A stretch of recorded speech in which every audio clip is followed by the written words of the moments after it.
In 1851, in what is now known as Iraq, archaeologist and explorer Sir Austin Henry Layard discovered a library with 22,000 tablets containing what we know to be the earliest writings on Earth. The writings date back to over 6,000 years ago when the region was known as Mesopotamia, Sumer, and Babylon.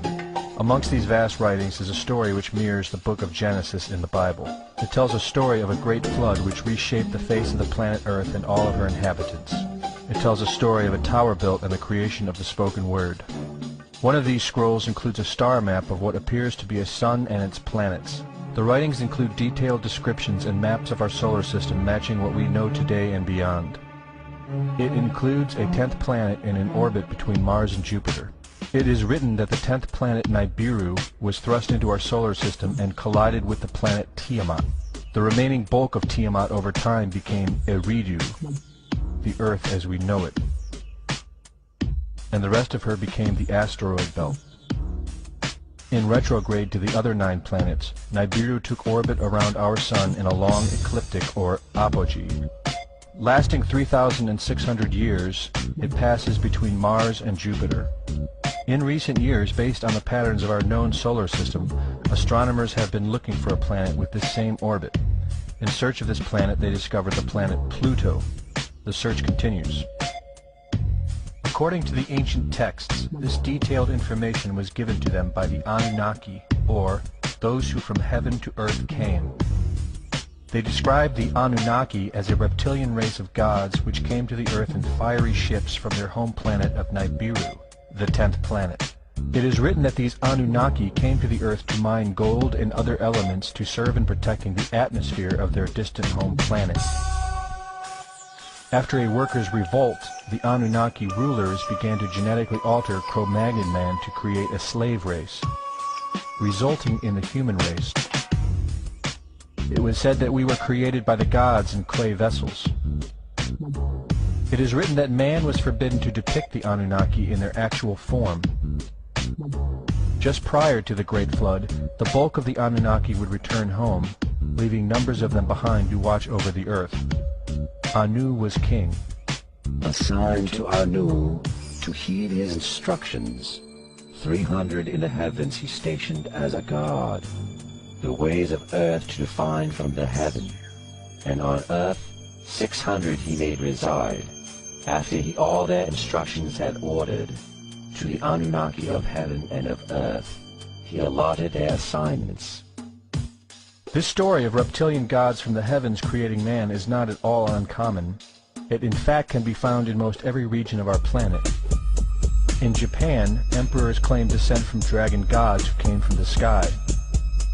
Australian Aborigines teach of a reptilian race which lives underneath the earth and governs over men. They believe they are descendants of a race of dragon humans. China teaches the serpent queen Nukua interbred with man. India calls these reptilian gods Nagas and claim they seeded their royal families. Throughout the Middle East it is believed a serpent race created man. The book of Genesis tells of giants who came from the heavens to breed with the daughters of man. They are called the Nephilim. In Africa they call them Chitauri, children of the serpent. The royal kings of Africa claim descent from serpent gods who came from the sky. In South America, the Mayans teach that their ancestors were the people of the serpent. The Aztecs were said to be created by a serpent woman. In America, the Hopi Indians believe sky gods came to earth to breed with their women and refer to them as their snake brothers. The word Sioux means snakes, and Iroquois means serpents. It seems the only places you will not find this historical story is where the history has been methodically destroyed. The descendants of King Anu in Sumeria and Babylon can be traced throughout time. The pharaohs of Egypt were from the bloodlines of the Babylonian kings. The rulers of the Roman Empire can be traced to Egyptian hierarchy. All throughout Europe, the royal families can be traced back to the great Roman emperors. 34 of the presidents of the United States are directly descended from European royalty, with the remaining 8 who are only closely related to these same bloodlines. In 1934, President Franklin Roosevelt placed the Great Seal, originally created in 1782 by the Freemasons, on the dollar bill. Represented in the Great Seal is a pyramid and the all-seeing eye, known to be used by the elusive society of the Illuminati. Strung together in conspiratorial confusion are secret societies such as the Illuminati, the Freemasons, and the Bohemian Club. In 1917, National Geographic did a story on a place in Montreal, California called Bohemian Grove. The story reports a place where the world's elite, members of the Bohemian Club, retreat to in late July and conduct an ancient occult ceremony called the cremation of care. Every year in July, the world's leaders, media moguls, and members of the World Bank spend 2 weeks of what is known as a men-only retreat at the Grove. In the year 2000, BBC television show World of Wonder infiltrated Bohemian Grove with hidden cameras and aired the video on the BBC. The video shows the large mass of men donning red and black robes and once again conducting the cremation of care ceremony.